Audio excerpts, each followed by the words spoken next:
most joy is every time I see the snakes. That is why I repeat how beautiful they are, because that's what I feel every time I see them. I think I need to look up different words to describe these animals, but that's what I feel inside. And that is the joy. So even if I never post it again, that joy of seeing them, love it. The joy of meeting people like you, and we are making a positive impact, even if it's this much compared to all the negative stuff. Hmm. And that is what's most important because that's going to have a ripple effect. You know that. And Joy is contagious. mhm. Snake venom has been used in Chinese medicinal treatments for thousands of years and in Western pharmaceutical drugs since 1981. But if you'd asked me a few weeks ago whether venomous snakes could be beneficial in the context of what I call snake therapy, I might have hesitated to say yes. After speaking with my guest for this interview, however, my mind is made up. They absolutely can be therapeutic for particular people in very clear and powerful ways. In this case, the person is Mark of Mark's Reptiles, a venomous snake keeper whose social media content is focused on educating about and reducing fear of the creatures he loves and feels are so very misunderstood. Mark also happens to be neurodivergent and a recovering drug addict who's been sober now for a decade. And he was kind enough to share how his snakes have not only been soothing for aspects of his ADHD, but were the key to helping him kick his drug habit and stay focused on a healthier future for himself. I want to make it clear that by no means do I endorse keeping venomous snakes as a therapeutic endeavor without a serious amount of preparation, training, and research. These animals don't deserve to be vilified, but keeping them as pets isn't something to take lightly. Doing so can have very dire consequences for people, snakes, and herpetoculture as a whole if not done responsibly. However, Mark's story and the message of wonder and admiration he presents through his videos shows that these animals, no matter how scary or weird they may seem to some, actually have a lot to teach us about ourselves if we take the time to learn about and respect them. I'd only met and messaged with Mark briefly before our interview, but I can say now with deep conviction that he is truly a wonderful human being. He's someone who's genuinely working to spread positivity in general and about snakes specifically, and to be a representation of responsible keeping. Sharing with me about how his brain works and about his experience of recovery wasn't just a brave move, it was one I believe can help others out there who might be struggling with similar issues. If you're one of those people, then this story may bring you hope and remind you that you're not alone. And if you're not one of those people, then perhaps it'll make you see things through a bit of a different perspective and help foster empathy for those who are. Please don't forget to hit that like button, share this with anyone you think might benefit, and drop your thoughts in the comments. And most importantly, enjoy. Let's slither on into it.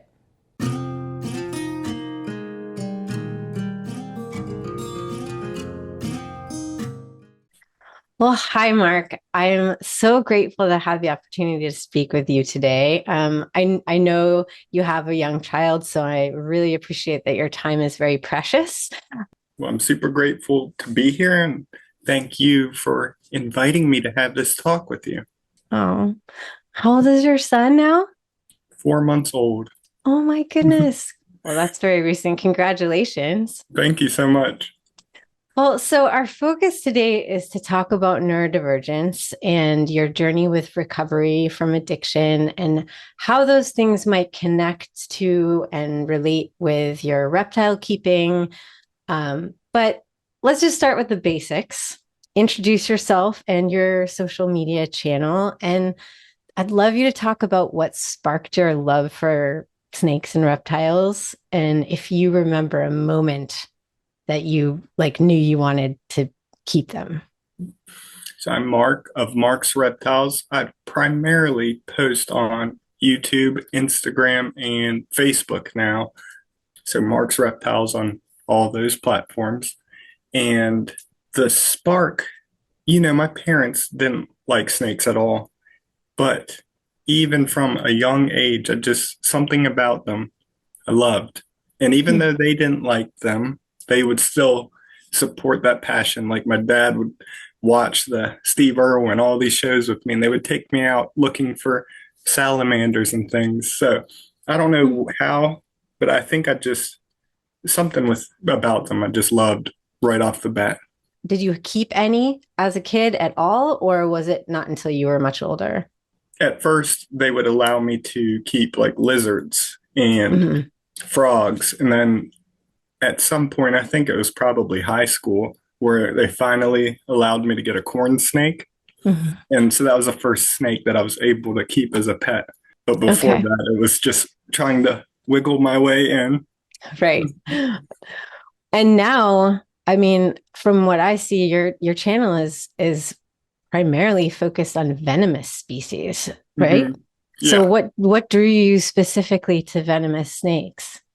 I don't know if there was anything in particular other than just the fact maybe that they're more misunderstood. Just the fact that they have Mm. venom. It's just a, and that was something that I guess drew me to them to try to show the truth. I don't know because I love them so much, and it could be that a lot of the most beautiful ones, in my opinion, are venomous. I don't know, but something.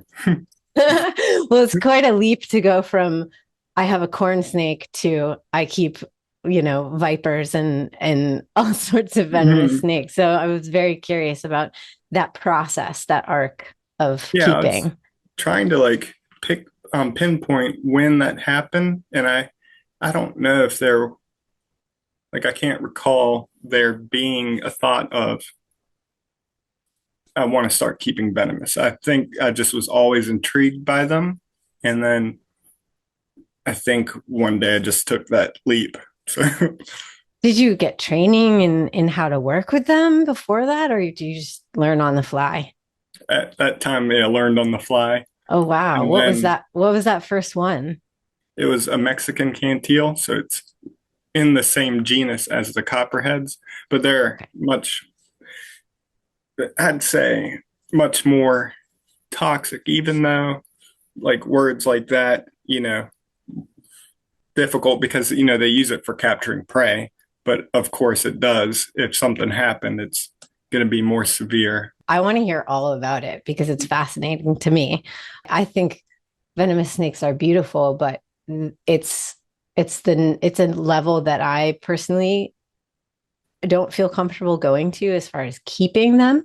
I Mm-hmm. admire them so much and I think they're amazing.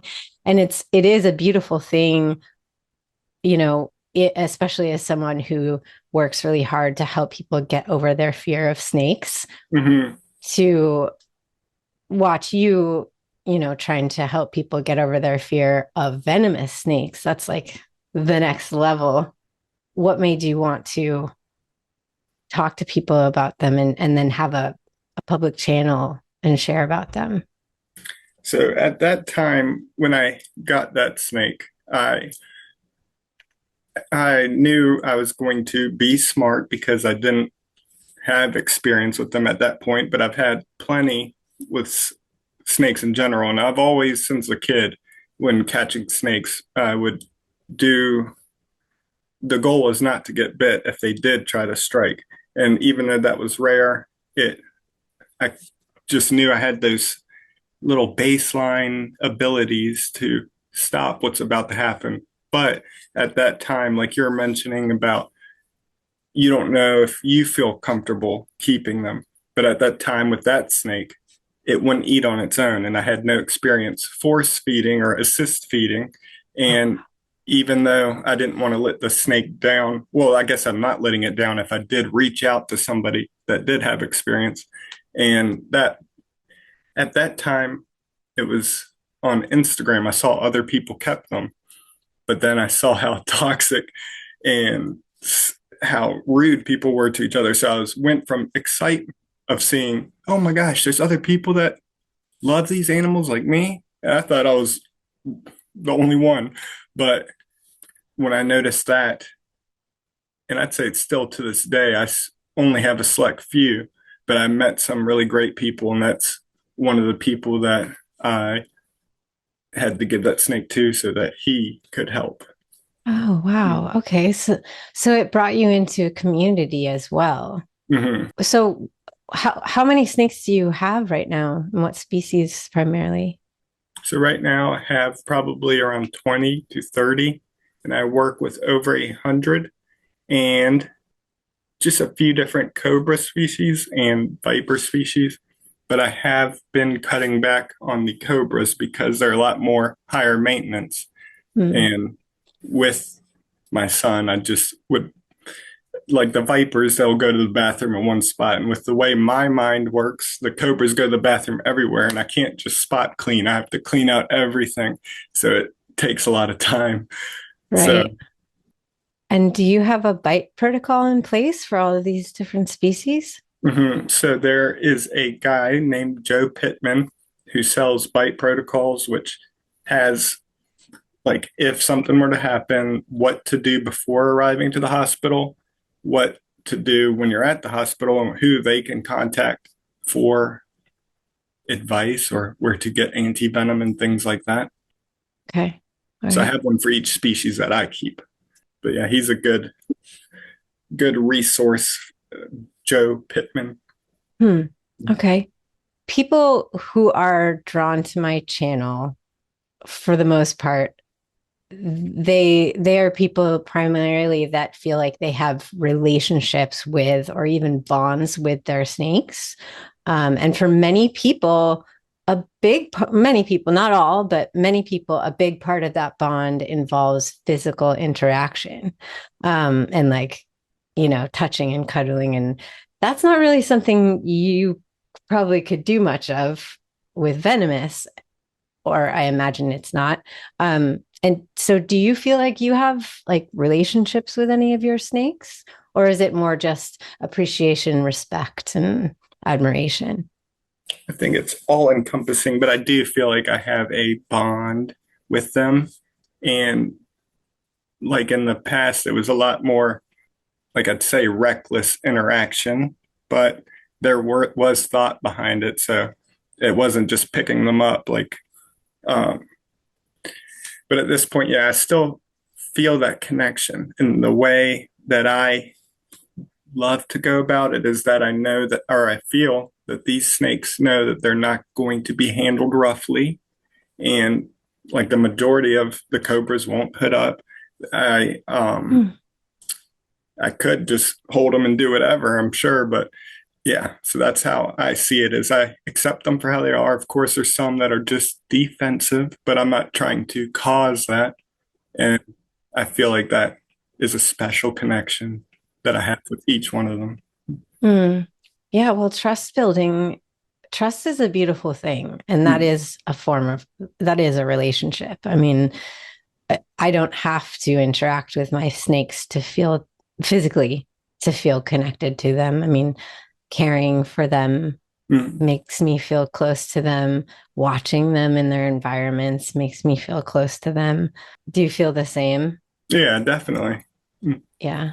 I met you briefly at Animal Con only because I ran up and bombarded you after a panel to thank you for something that you said that I really appreciated.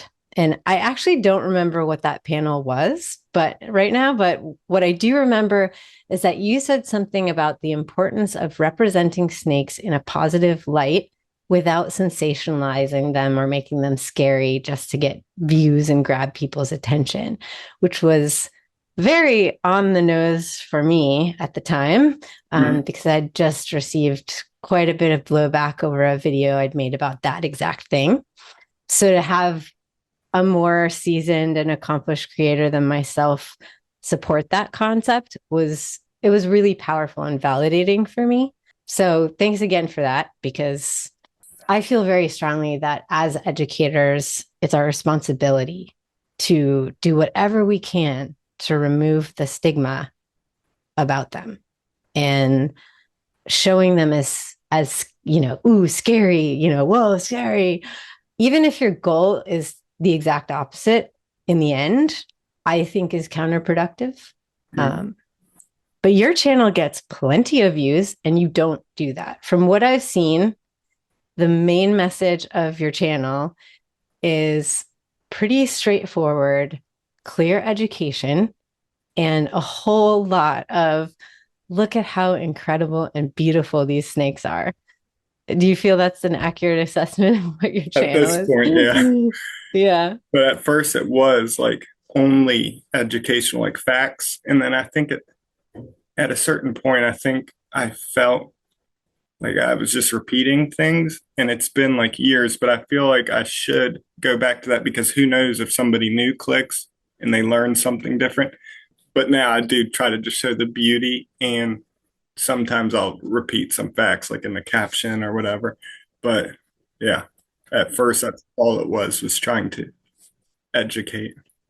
I've seen both since I started following you. So I think that's great because mixing it up and having both, coming through is great. How long have you been making content about snakes? I'd say like the first time I ever posted about it was probably, it might have been more than 10 years ago, but taking it more serious, I'd say within the past 5 years or so. So that's when I started actually like taking it more serious and trying to reach more people. Mm. And how has it kind of changed over time for you? What's your journey been like with that?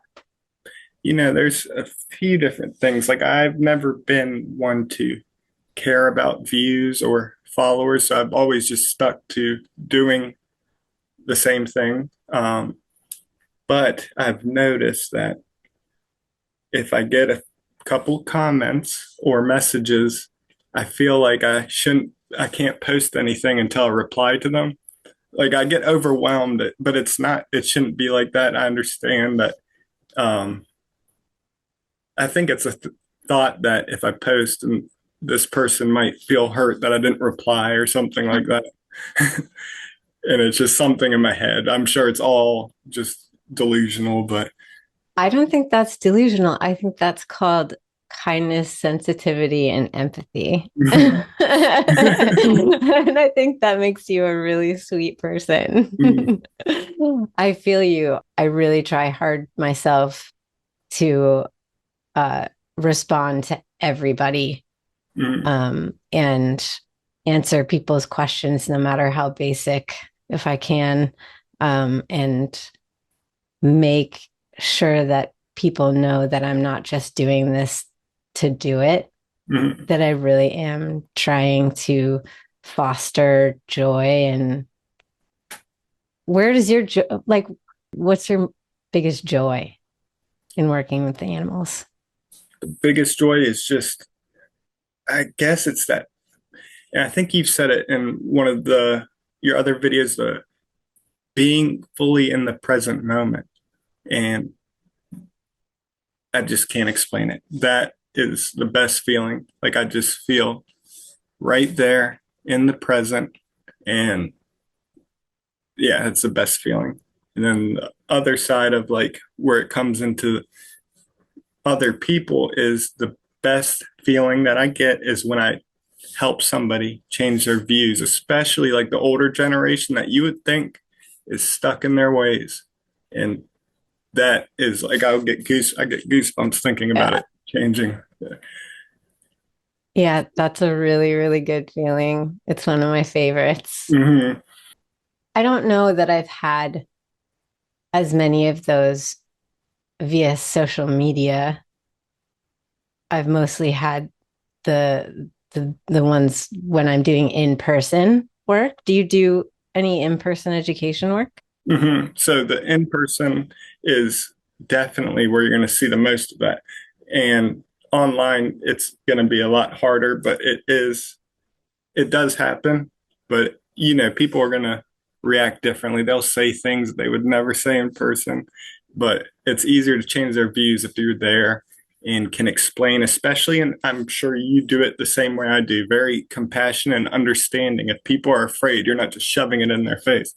And I can't tell you how many times that doing that and showing them in person, being respectful to them, that they most of the time will come around and be willing to touch the snake and learn about it even more. But yeah, that was a big part is my actual job. So working with them and educating the public.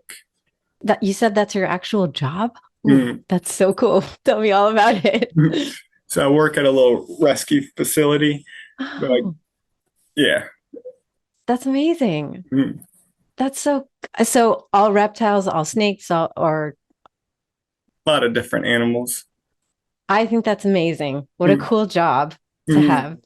If you appreciate the effort and care I put into this subject and the overall mission of snake therapy, then just a reminder that you have the power to help it grow and to be a part of it. On YouTube, you can support by liking, commenting, and sharing, and contribute financially by hitting that super thanks button. You can purchase some merch from the store that will contribute a small amount of funds to the channel. And if you want to be a real life superhero, you can head to Patreon to become a supporting member. Patrons get to watch the episodes without ads, they get extra content, opportunities to connect with me and with each other, and they get that good feeling that comes from contributing to a project that goes beyond the standard fare for reptile channels. Content that seeks to make a real difference in the lives of both humans and animals. Please consider giving to the cause and being a part of it. And while you're at it, join our Discord, because it's not just a place to share and get advice, it's like a family. Thanks for being here. Now, back to the episode. Well, so when you reached out to me after AnimalCon, you said that you saw that I focused on behavioral and therapeutic aspects of working with snakes. And you shared with me that you have ADHD as well, and were a recovering drug addict. Mm. And first off, I just have to say that the fact that people who are basically strangers feel safe sharing that kind of information with me feels like a total honor. So I want to acknowledge that and thank you for being vulnerable just and being willing to share about that, because I think that shows a lot of strength and integrity. You know, talking about our personal experiences and struggles or life adventures Mm. can make people feel seen and heard in a way that's really powerful and rare, I think, especially within herpetoculture. So let's talk about that a little bit. You said you're 10 years sober now? Mm-hmm. That's amazing. Thank you so much. And I just want to say thank you for putting off such a welcoming and loving energy that people do feel safe to do that because I mean, I can't explain it, but just the fact that you're very understanding and just want people to be comfortable, it means the world to us as well. So Oh, thank you for that. that's so sweet. Thank you. I try because the effect has been just so beautiful. Mm-hmm. And I never even knew that that's where things were going to go for me. And it's, I get goosebumps just thinking about it, Mm-hmm. how people have been moved or felt like they were not alone. Mm-hmm. It's not always easy to be vulnerable, especially on camera, Mm-hmm. whether it's how your brain works Mm-hmm. or something like addiction. But it can help people. And I believe that if we can, we should. Yeah. Yeah, I just Yeah. definitely wanted to acknowledge that because it's very I can't even put it into words, but I'm grateful for you. Oh, I'm very grateful for you. Well, so what are you comfortable talking about and sharing about your experience? I had these snakes and I got the job working with them. And at that point, I tried everything to stop using and I just couldn't stop. I couldn't go a couple of days without it. Like I was just gonna end up. Um, well, I remember being on the couch in my little apartment with something in my arm and then thinking like this is what my life is. I'm gonna ruin this Mm. job that I've always dreamed as a kid of working with these animals. Little homework things when I was a little child, everything was related to snakes. And like I finally am living this dream. And that was when I knew I needed to do something different, which was ask for help from other people in recovery. And so that's why I feel it relates to the animals too, because if it wasn't for them, who knows? But I realized I needed to do something different because I didn't want to ruin this chance of working with these awesome animals. Wow. Yeah, I was going to ask if you had a specific moment where your animals helped you through a difficult period, but you kind of answered that already. Mhm. Do you feel they play just a consistent role in like recovery and being healthy and in your healing? So I think so. I think that they always keep me grounded and maybe even remind me of it's so hard now. It's crazy to think that I couldn't go a day without this stuff. And it's been so long that I have to, like, thoughts will still pop up occasionally, and but they just disappear. But before, it used to be a thought, and then that thought would be so heavy until I gave in. And it's just amazing that it's been so long that I'll have to remember, like, that time on the couch thinking of uh, finally working with these animals and never wanting to go back to that, being sick from withdrawing and all that stuff. Um, so I definitely feel that that connection with them helps as well to this day. Yeah. I mean, sense of purpose, right? Mm-hmm. And caretaking, feeling a responsibility, when I've been really low, or I've been really struggling, I have to get up. My animals need me, Mm-hmm. you know? I want to make them happy. I want to give them good lives. And it's a powerful motivator, that love and that caring. Mm-hmm. I wonder if you have any advice that you would give to anybody out there who is going through something like that or is in recovery and maybe related to animals or not related to animals. Well, the main thing is it doesn't matter if you like comparing to others. I remember comparing, I'm not this bad, I'm not using needles. Then when it got to that, well, I'm not as bad as that person. And so it doesn't matter where, if you are struggling, you don't, it doesn't have to get to a point where it's too late, and that there's other people that have been in that same position, even if it's nothing to do with animals, but finding someone that has been through it, felt how you felt, reach out to them. And I'm telling you, it does, it's, it wouldn't have been possible if I didn't have people there willing to share their experience and know that I can trust and believe because they have been in that position as well. So reaching out, I know it's hard. It's really hard, but it'll be the best thing ever. I can't describe everything that I've experienced, changing people's views on animals. Way better than any substance. Way better. It is kind of a high, Mm-hmm. right? Mm-hmm. It definitely is. Yeah. So find the healthy highs. Mm-hmm. And yeah, and you're not alone, right? No, Exactly. you're not alone. So did your ADHD diagnosis come before, during, or after your Four. So, before? yeah. Okay. So it's not uncommon for people with ADHD to have addictive personalities, and that includes myself. I have struggled as well, because our brains have decreased levels of dopamine, right? So we lean towards pleasure-seeking behavior and impulsivity, and we have a tendency to self-medicate with or use chemicals to get pleasure.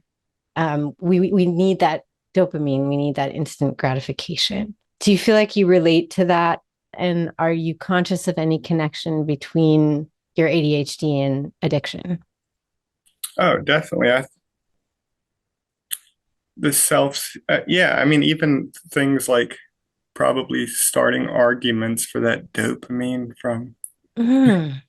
that the addiction with the substances. I'm sure it was all inflated. I guess I don't know if I don't know how to word this one the That's best, but okay. yeah, I do relate to that. I didn't until I started recently doing research into neurodiversity. I didn't understand. So I look back now on my own struggles with substances. Um, and I look back and wish I had understood because I think that knowledge of like, I'm not a weak person. It's not about me being a weak person because you can get those like bad feelings about yourself and then you just keep going and doing Mhm. that thing. But if I had understood more about how my brain worked and why I was doing what I was doing, I wonder if it would have been easier to walk away sooner. Mhm. You know, I can relate to that. What you're saying that the when I look up and learn more about ADHD and its effects, I can relate to certain things in life, like you're saying. But like I guess with that learning about it, it does you do become aware of certain things. But like even in the aspect of the animal related stuff, when I was listening to your past episodes, it's like I feel these things and you're putting it together so well that like that's exactly how I feel. But you wouldn't I guess I wouldn't realize that if I didn't look up things like Part of it was organic for mm-hmm, me, working with the little zoo and um, kids with disabilities and kids with neurodiversity and stuff, and not even really putting it together in my head for me, but watching it with them. And then it was like, I should research this. And then it was researching it and going, oh, now I'm applying this to my own brain and the way it works and my own relationship with the animals. And um, it's pretty fascinating. mm-hmm, And on that note of how our brains work in that, the way that we seek that gratification and that thrill seeking as ADHDers, do you see a connection between that and keeping venomous snakes? Do you think that's part of it? I guess it could be. I don't know if I would say that, but who knows? But I'm sure it does have an impact if I looked at it and I don't know. I really don't know. But Well, I mean, here's the thing. If I go and reach into that enclosure, I'm not going to die no matter mm, what. I'm not going to lose a finger. It's a very different experience. Like even if I got bit, but in your case, that is, I would imagine it would be a kind of a thrill every time you go and interact with a snake. mm. Does that sound accurate? I guess at this point, no, but at the beginning, yeah, for sure. Okay. So now it's just like you're so comfortable with them. They trust you enough that it just isn't a spike anymore.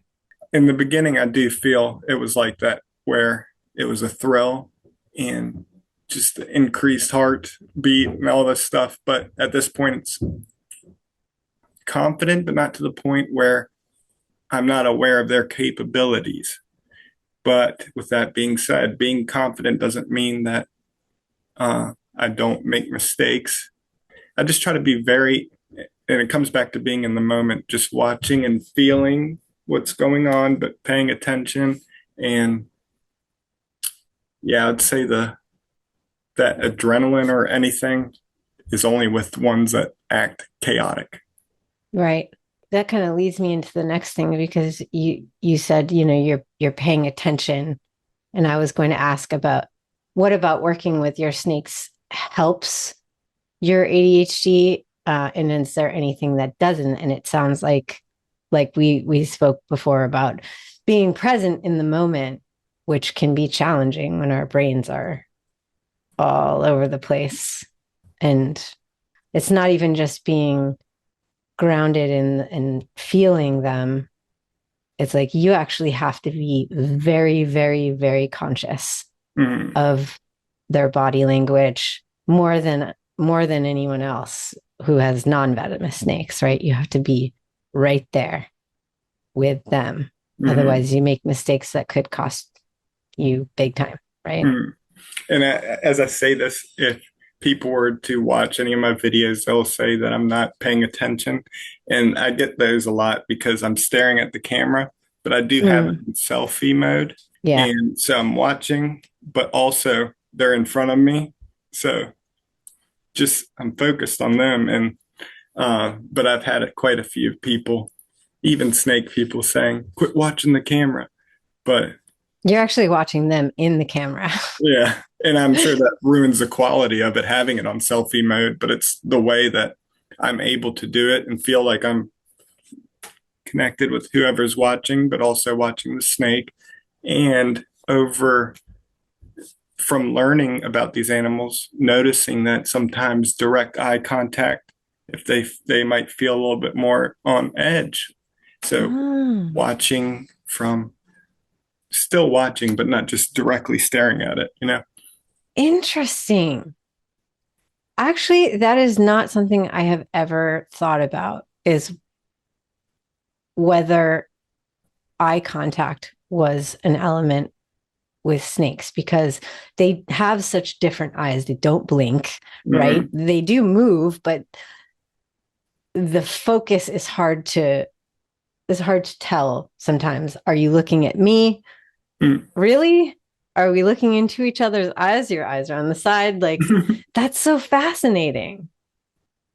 I never thought. I love this because I love it when people make me think about things I've never Mm-hmm. thought about with snakes before. What are the challenges of being ADHD and keeping snakes for you? I'd say it is that those days where it everything you want to do something that you know you need to do, but it feels like a mountain. Sometimes I feel so overwhelmed and it's all mental because once I do it, I realize like so simple, so easy, and the satisfaction of getting it done. But I think another thing is the hyper focus. So I keep on occasionally messing up by rearranging the room, and I'll move one, and then I'm like, well, how about I do this? And I start moving everything, and I can't do anything else until I finish that. And I just need to stop because at this point, it's killing my back. You're moving enclosures around the room and you're like, let's rearrange the snake room again. Oh my God. Yeah, and it's ridiculous. Whoa. I can't imagine doing that. That would be so much work. I Mhm. I have struggles with, like, okay, today I have to clean out, like do full enclosure cleans and stuff. And I can't. I don't want. I don't know. I'll do something else instead. I'll do something else. And then when I'm finally like, sure, just do it. I did one today and it felt so good. Mhm. And when I put him back in, I was like, look, I rearranged a few things for you. And it was really satisfying. But that motivation it can be hard. Well, can I Um, ask you something? mhm. When you're in that situation, it feels hard to get motivated, right? To actually get up and do it. Do you find that with like videos, for instance, editing them together, that there's that little barrier and then finally just get to it? Yeah. Once you're doing it, uh, it's like you're just in it, Hmm.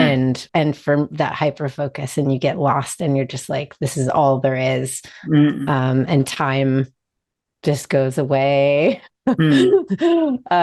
Yeah, I definitely have that. I mean, I think particularly it's those things that are a little bit less of a instant gratification that are the hardest to get motivated to do, right? Hmm. It's one thing to go feed the snake or change the water bowl, but like an enclosure cleaning is could be a 45-minute task or more. Hmm. So that's a harder thing to get myself to do sometimes. Um, but and then with the videos, so for example, if I think that I'm close, Hmm. to getting something, I feel like, okay, this is going to be good. If I have that feeling, then it's not so hard. Hmm. And I'm just like, yeah, I can't wait.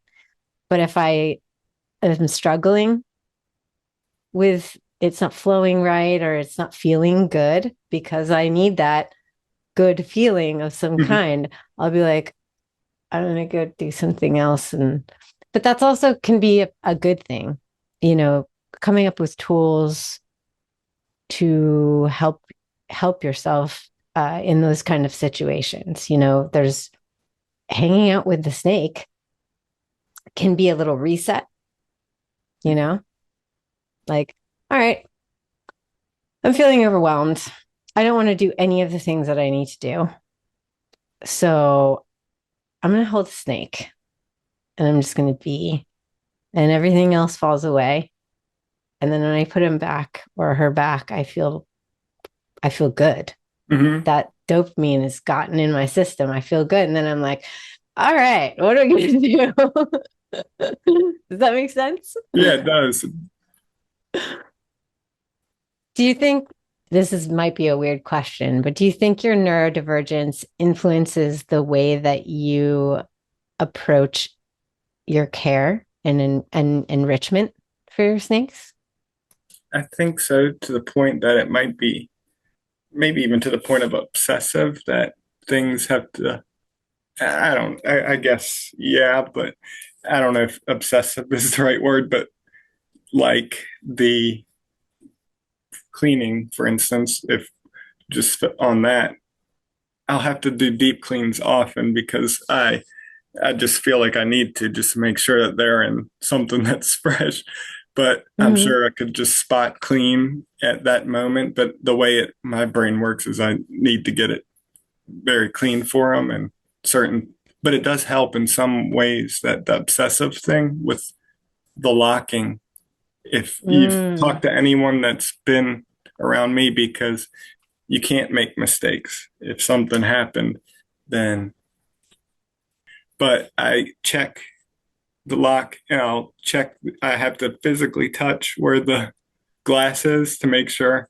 And then I'll like turn around to leave, and then I have to go do it a few more times. I don't know if this is anything ADHD related, but sometimes it's to the point where like I'm getting angry that I've checked so many times, but it also does Mm. help that I know for sure that nothing is going to get out. Yeah, and for me, it's the opposite. Like I can get distracted and leave an enclosure door open. I mean, that's part of why my slogan is be mindful of snakes and for snakes, Hmm. because being mindful isn't just like this, wellness woo woo stuff. It's like in your case, you have to be mindful because it's one thing if my Mexican black king snake gets out, but it's another if it's a, venomous snake and you have a kid. So I understand why you would do that. But that's very interesting. I wish I was better. I try. I really do. That's one of the things I've tried to be better about, but I still make mistakes.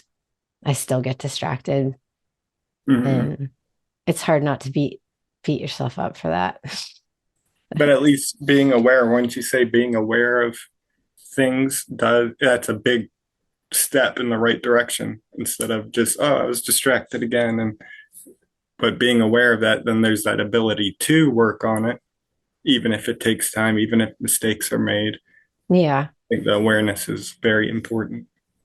Awareness and I mean, we the ADHDers also tend to have a lot of empathy and like they're very in tune with feelings and emotions and they're just very sensitive. Hmm. And I think that's a big thing for me. I'm very sensitive to how it could affect my snakes if they got out. Hmm. Um, like, oh my God, you could have been hurt.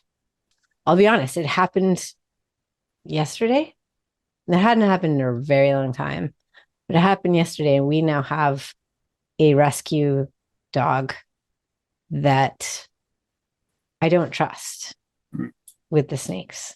My other dog's fine, but um, I'm so grateful.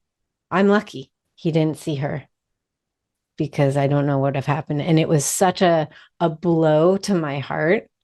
I felt so bad that I'm like, okay, now I'm double checking every time. Like, so we have, we can use this stuff to learn as long as we don't get stuck in the I suck, I'm horrible, I screwed up Hmm. thing. There's a fine line there sometimes for me. Hmm. I don't know about you. I can relate to that a lot about the feelings towards them, and that is very important. I've cried many times for the things that I felt I failed them, like Hmm. one time putting two cobras together, and usually I take them both out and then put them together to get them out of food response. And then the one time I didn't, just put the other one in with it, latched on, and I was that's like just one of the examples that I remember that I felt like I failed that snake. Of course, it's all right, but I was very, Are they immune to to the venom of their species? yeah. But there are chances, like with the vipers with longer fangs, that it could enter something that could cause something bad to happen. With the cobras, they have the small fangs, but it's very interesting the way it works that Hmm. they have now, like I'm drawing blanks on words, but the neurotransmitter, like where the venom would bind, they have something that blocks it, so it can't bind. It not Hmm. describing the best, but it's so interesting the way that it works. Oh, that's That fascinating. yeah, But I mean, of course, being bit doesn't feel good, even if you're not going to yeah, die from it. So I can understand how that would, yeah. I can tell you're a very empathetic person, and that I really appreciate that about you. I'm curious if you've noticed that there are there seem to be quite a lot of neurodiverse people in the reptile community. Did you already kind of notice that at all, or is that kind of a new thing now that we're talking about it? maybe I was aware, but not to the. I guess I wasn't as aware, but I'm also not very active in the community. Mm. But yeah, I've been become more aware after watching your videos and just talking with people a little bit more in depth about these things Mm. instead of just surface value stuff, actually making connections. Yeah, that's my favorite. That's been my favorite bit about all of this. Mm-hmm. Um, I never realized that I would be so deeply connecting with people. Um, and I really do think that it's because of talking about these things, not just how do you keep your snakes? These snakes are awesome. Yeah, my snake did this cool thing. It's also like about this relationship we have with ourselves in relation to them. And it brings out some really, I don't know, it makes people get vulnerable and open up. I've ended up connecting really deeply with some people in the community, and then I see things that really bother me. And some days I don't want anything to do with it. Yeah, no, it's understandable. And I know that this is kind of backtracking to the wanting the best for animals. And I just want to share this because it might help other people who think similar, that we are sensitive. And when, for example, people saying they want to hurt my snakes, the initial response is always to say something to hurt them back. But the way I see it, and I have to take a step back, sometimes a lot of times I don't respond, but when I do, I come from a place of education, because the way I see it is if I respond rude, they're going to continue hurting the animal. If I respond kindly, and that at least opens a possibility of changing someone's view, and that helps the animal. But so I like to leave that option open that it could change, most likely won't since it's online. People are saying ridiculous things, but just for the fact that it could help an animal that I understand that it hurts and I hear it all the time. That's why I don't even really read any of the comments on Facebook. They're Oh, covered in that stuff. yeah.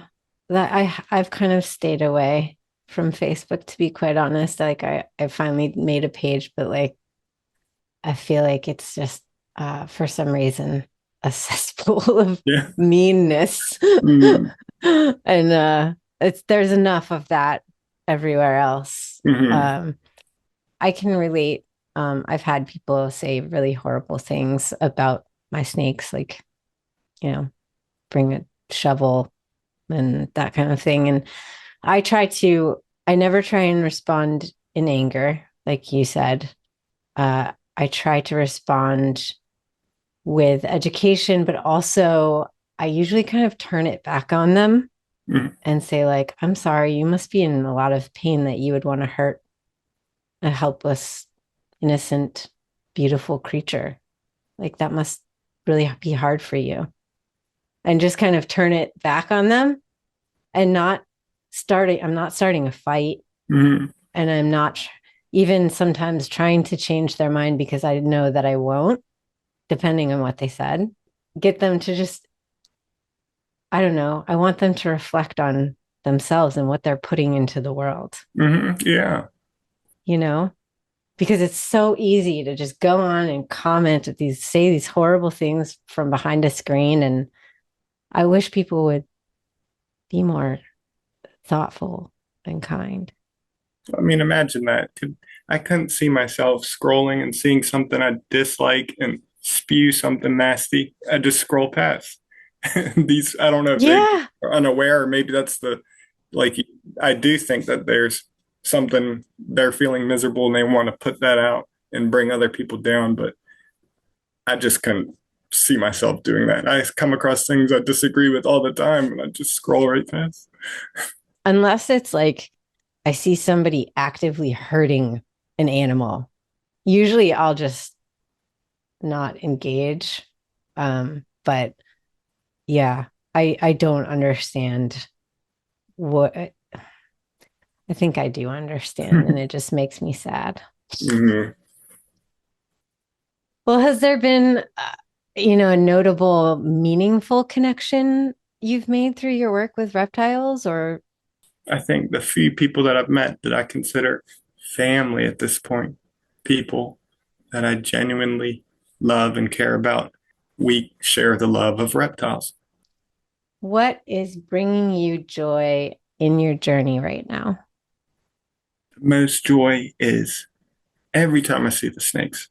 And that is why I repeat how beautiful they are, because that's what I feel every time I see them. I think I need to look up different words to describe these animals, but that's what I feel inside.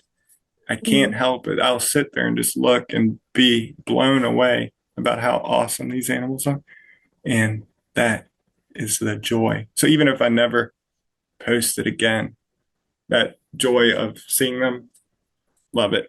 The joy of meeting people like you, like the few other reptile people that I consider friends, that brings tons of joy. And we are making a positive impact, even if it's this much compared to all the negative stuff. Mhm. And that is what's most important because that's going to have a ripple effect. You know that. And Joy is contagious. mhm. Yes.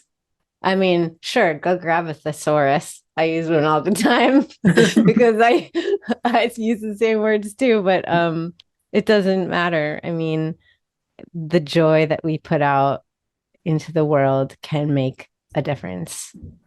And I really appreciate that about you and what you put out there. And I appreciate that you say that it doesn't even matter if you ever post it again, that these animals bring us joy And there is power in that. And with all the nastiness in the world right now and all the fear and the hate, we are making a difference, even if it's small, Hmm. even if it's small. And I think it's important to put out something little every day. Hmm. I try to do that even on my hardest days, and it actually helps me feel better. So thank you for continuing to do it and Thank you for as well. sharing your joy about these amazing animals. Before we sign off, do you have any projects or goals that you're working on for your animals or your channel that you're excited to share or do you like to talk about? I guess with goals, especially for the channel, actually, I've been really enjoying just capturing with the actual camera, like sitting there and filming them. Um, but maybe back to more educational. Also, a big part of why I try to do the approach I do is because I want people to be comfortable to ask questions, especially like the holier than thou attitude. I can't stand that. Doesn't I'll always remain teachable and open, and I want to be at least one person that these people anyone can trust. Um, and I think like it was being a recovering addict, and a big part of my love for these animals is that they're misunderstood and judged. It's based on appearance, but if they knew how these animals actually are, all these ridiculous things would be out the window. And maybe that's what I saw as a kid, that all the negative stuff that is portrayed about snakes wasn't the truth because every time I saw one, it went the opposite way. It was chasing us. You're like, wait, they don't want to attack me. They just want to run away. Mm, I've been lied to. We yeah. have a lot of neurodiverse people are just people who are unique and different than the norm. I think we gravitate to these animals because they are like us in some ways. Hmm. They are different. Oh, that's a different pet. Why would you want that weird? Well, I'm weird. I don't think weird is a bad thing. Actually, that's one thing I didn't ask you. Someone asked me in a recent interview, and I thought it was a wonderful question. Uh, what makes your brain weird? And I thought it was hilarious because I think weird is good. And it's a way of just kind of exploring like what makes your brain unique. Is there anything you'd like to share about what makes your brain weird? Oh man, I don't even know. It's so chaotic at times. It's so overthinking. Uh, every little detail. I think about things that, like if I'm saying something, I'll overthink it or how am I wording it, um, because I don't want it to reflect bad on the animal. But yeah, I don't know. Can I ask how you answered that question? Yeah, what I said was more reflection on my brain, less on the animals, but like I am a very interesting combination of the most organized person on the planet and also total chaos at the same time. And there's power in that, but also it's a lot. Mm, And there's power in the fact that I can think ahead so far and anticipate all these different outcomes. It makes me able to organize things very, very well, but it's overwhelming as well, and it can be crushing. So, what makes my brain weird can be strengths just as it can be like struggles. mm. And that's one of the things that's weird about my brain anyway. Well, I definitely know I have a weird brain. I don't know if I'm able to answer it, but that is a great answer. I do like your answer a lot. Well, this is lovely. Thank you so much. I'm so glad we got a chance to get to know each other a little bit. Yeah, same here. And I'm really glad that you reached out to me at Animal Con, and I'm glad I messaged you and back to actually get to chat and talk more. And it's just been it's just been awesome watching your videos and seeing your posts, and it truly does mean a lot to see that coming from me. And yeah, I love it. You're doing great. And the animals too. I'm sure they know how much that you are speaking for them in the best light possible. And it's amazing. I hope so. Hmm. I like to think that they feel safe. Hmm. Thank you so much. Venomous or not, snakes are very misunderstood by most of society, which is something that a lot of people with neurodiversity can relate to. Although I wouldn't personally want to keep venomous snakes myself, I'm so grateful that there's someone like Mark out there who does, and is encouraging a better understanding and appreciation of them from a place of pure and unadulterated joy. Just because an animal has the potential to hurt us doesn't mean it wants to, nor does it deserve any less respect and care than a corn snake or a ball python. Building trust with any animal is a powerful way to nurture empathy and compassion in ourselves, and Mark has those things in spades. To me, he stands out among the crowds of other creators working with venomous animals, clearly showing that there's no need to be dramatic or reckless in order to highlight how amazing these creatures are and what joy they can bring to us if we learn more about them. I am very curious what you think about this story, so please drop your thoughts in the comments below, and make sure to follow Mark on his social media channels for a healthy injection of positivity and beauty. I'm Shira, and this is Nymeria, and we'll see you next time for more snake therapy. Oh, you pretty girl.